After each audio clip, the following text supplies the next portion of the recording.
Welcome back to History in Minutes. The absolutely bonkers downfall of the Aztec Empire, a history in more than a few minutes. So, imagine you're living in the early 1500s, smack dab in the vibrant, bustling, and occasionally terrifying heart of what we now call Mexico. You're chilling, probably admiring one of the truly monumental temples reaching for the heavens. Or maybe haggling over some exquisite quetzal feathers in a market overflowing with goods, from shimmering gold to rich, dark cocoa beans. He starts his determined march inland. And let me tell you, this place was no ordinary city. Fun fact, it was essentially a mind-boggling, technologically advanced floating city built on an island in the middle of a lake. Oh, just a casual little power play. He takes Moctezuma hostage in his own darn palace. Just like that. Smooth move, Cortez. Real smooth. You can practically feel the tension in the air, thick enough to cut with one of those Spanish steel swords. The Aztecs, understandably, weren't exactly thrilled about their revered god-king being treated like a pampered house pet, shuffled around at the whims of these pale, bearded invaders, crisscrossed with intricate canals, studded with awe-inspiring temples, and crowned with towering pyramids. While Cortez is briefly out of the city, one of his trigger-happy, profoundly clueless lieutenants orders a massacre during a sacred religious festival. Because nothing says cultural exchange or friendly relations like butchering unarmed people during a party, right? The city, as you can imagine, absolutely erupts. The people, pushed to their breaking point, rise up in furious rebellion. Moctezuma, in a final, futile attempt to quell the righteous rage of his own people, tries to calm everyone down from a rooftop. But fate, in its cruel irony, had other plans. He's struck by a rock, allegedly thrown by his own people, and dies. Ouch. Talk about a public relations nightmare and a truly undignified end for an emperor. Think Venice. But if Venice had a penchant for elaborate human sacrifice and a very aggressive imperial policy. So, essentially, Venice meets the Hunger Games. But here's the absolutely genius, or utterly diabolical, twist. Depending on whose side you're on, he doesn't undertake this monumental journey alone. Showering him with lavish gifts, decides on a strategy that, in hindsight, was less master diplomacy and more inviting a wolf into the hen house and offering it a gourmet meal. He welcomes Cortez with open arms, proudly showcasing the wonders of his magnificent city. He was probably hoping these strange interlopers would just gorge themselves on gold and then, politely pack up their shiny armor and go away after a while. Bad idea. Cortez, upon seeing all this glittering wealth, practically salivated, his inner monologue screaming, "We are never leaving. Like, ever ever. This is our new vacation home." Oh no, he's a recruiter, a master manipulator. He starts rounding up indigenous allies who, to put it mildly, aren't exactly on the Aztec fan club mailing list. In fact, many of these tribes despise the Aztecs with a burning passion, fueled by years of forced tributes, brutal raids for sacrificial victims, and general imperial arrogance. The Tlaxcalans, in particular, were practically frothing at the mouth, practically shouting, "You want to tear down Tenochtitlan? Say no more, amigo. We'll even bring the snacks. You're part of the Aztec Empire, a civilization so powerful, so rich, and so profoundly spiritual that it practically hummed with energy. Life's wild, chaotic, and occasionally involves a god or two demanding a human heart as a snack. Just your average Tuesday, really. Then, bam. Enter Hernán Cortés, a Spanish gentleman, with the diplomatic finesse of a charging rhino, a thirst for gold that could drain a river, and an ego so colossal it could probably cast its own shadow over Tenochtitlan. He washes ashore in 1519 on the Yucatan coast, looking very pleased with himself, accompanied by a paltry few hundred Spaniards and a handful of horses. Now, these were creatures the local population had never, ever seen before. Picture the scene. A man, strapped into shining metal, perched atop a four-legged beast that moves with an almost supernatural grace. I mean, honestly, imagine seeing that for the first time, and your first thought is that just one really weird, giant creature with too many legs?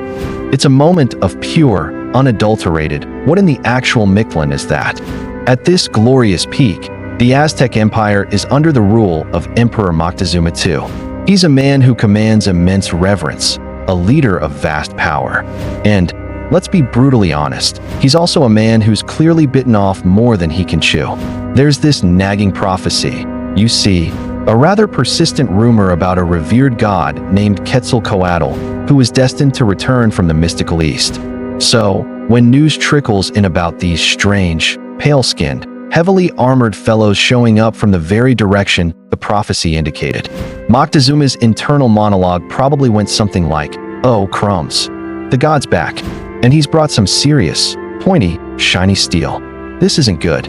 Cortez, being the audacious sort, wastes no time. Cortez and his newly acquired, highly motivated entourage eventually make their way to the legendary capital city, Tenochtitlan. Moctezuma, in a desperate, almost comical attempt to play it cool. So, what's Cortez's next brilliant move, you ask? And then, dear readers, things go from tense to cataclysmic. While Cortez is briefly out of the city, dealing with a rival Spanish expedition, because apparently, one set of greedy invaders wasn't enough, he leaves his notoriously hot-headed lieutenant, Pedro de Alvarado, in charge, are forced to flee the city in what became known as La Noche Triste. The once vibrant city, a marvel of human ingenuity, is slowly but surely ravaged by starvation.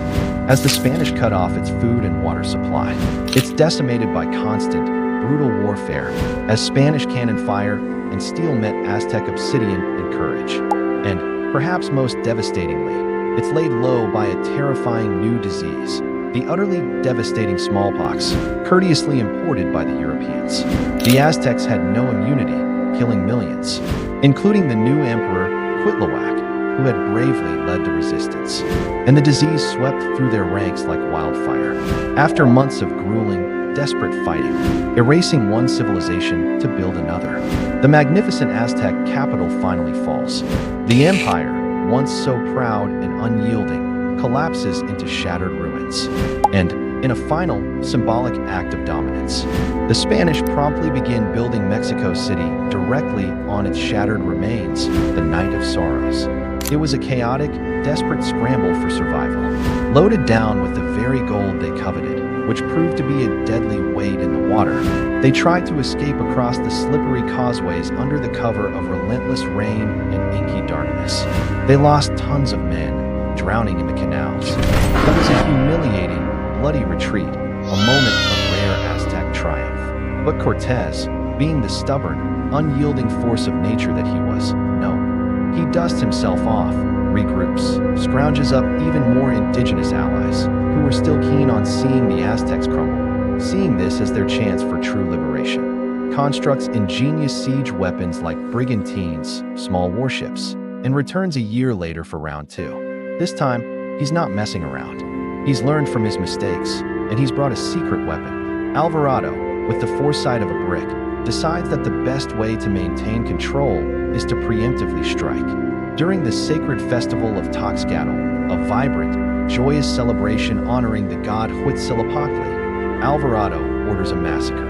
Unarmed Aztec nobles and priests, adorned in their finest regalia, dancing in the temple courtyard, were brutally cut down. Because nothing says cultural exchange or friendly relations like butchering unarmed people during a party, right?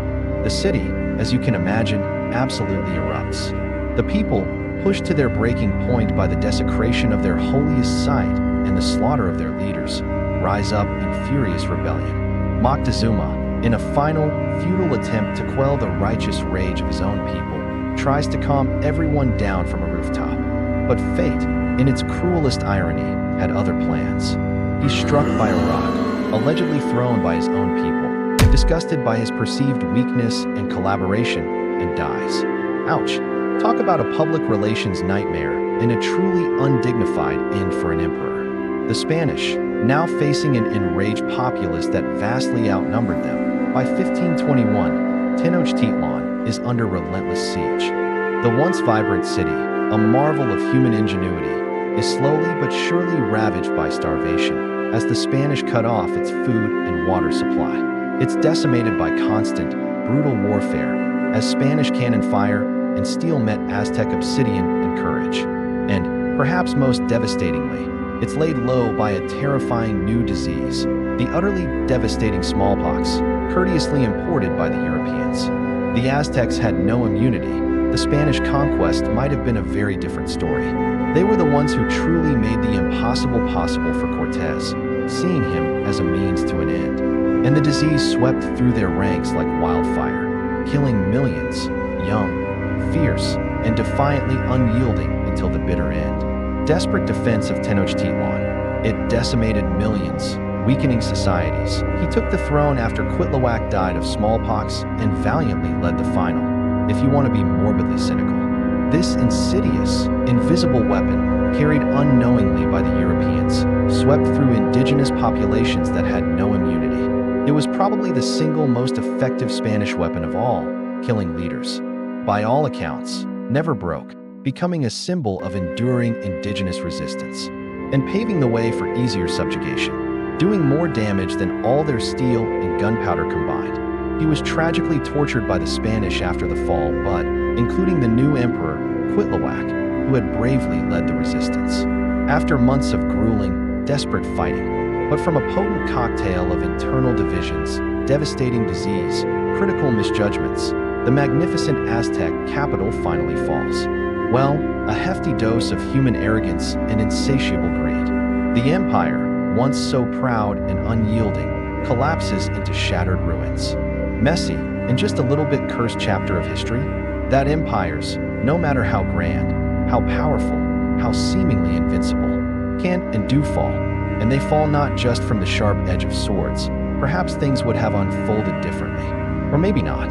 Perfectly terrible timing. And if Moctezuma had simply said no thanks at the gates, history, after all, absolutely adores a good tragic irony. And, in a final, symbolic act of dominance, the Spanish promptly begin building Mexico City directly on its shattered remains, erasing one civilization to build another. So, who were the truly pivotal players in this dramatic, blood-soaked, empire-ending saga? Hernán Cortés, the ultimate instigator. The main villain/hero. It really depends on whether you're asking a Spaniard or an Aztec descendant, a man of immense power and deep spiritual conviction who, a truly complex figure. Often viewed as either a savvy survivor navigating an impossible situation, she was originally enslaved and given to Cortés, or a deeply controversial traitor who aided in the destruction of her own people. Without their fierce anti-Aztec sentiments, their vast numbers, and their invaluable military support, her linguistic and cultural knowledge was absolutely critical to Cortés's success. Your perspective, your call.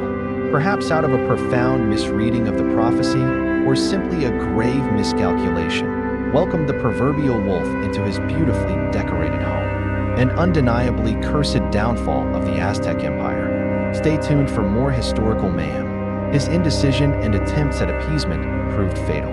And let's be honest, most people outside Spain aren't calling him a hero. Driven by an insatiable hunger for ambition and, naturally, gold. He was a ruthless opportunist with a knack for exploiting divisions. Moctezuma II, the tragic emperor. La Malinche, Malintzin, Cortés's indispensable translator, guide, and shrewd advisor. Tlaxcalans, the indigenous frenemies of the Aztecs. Cuauhtémoc, the last Aztec emperor. And let's not forget the silent, invisible, yet incredibly potent killer, smallpox, the true MVP of the Spanish conquest. So, what profound lessons can we glean from this epic? And that, folks, is the truly bonkers, absolutely dramatic,